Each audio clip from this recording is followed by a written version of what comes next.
नमस्कार। जब हमारे देश में वक़्फ़ अमेंडमेंट एक्ट ऑफ 2025 आया, तब मुसलमान कम्युनिटी ने उसे जमकर अपोज किया and those opposing belong to the Sunni community.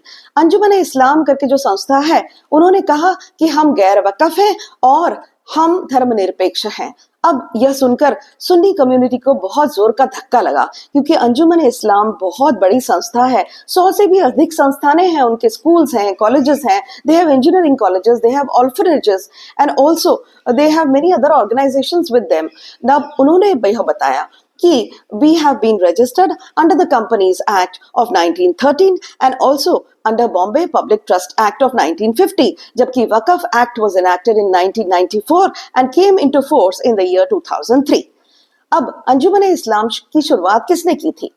न्यायमूर्ति बदरुद्दीन तैयब जी, जो कि एक बैरिस्टर थे, लंदन में पढ़े हुए थे और भारत के पहले जज थे और वह पहले मुसलमान प्रेसिडेंट थे कांग्रेस के। उन्होंने इस संस्था को एस्टैब्लिश किया। He belonged to the Bohra community. Bohra belonged to the Shia community of the Muslims. Now, Waqf board basically is constituted, 85% of the Waqf board is constituted by the Sunni Muslims, whereas only 15% of Shias follow the Waqf board. अब अंजुमन इस्लाम ने साफ कह दिया कि वह धर्मनिरपेक्ष हैं, क्योंकि the community is extremely progressive.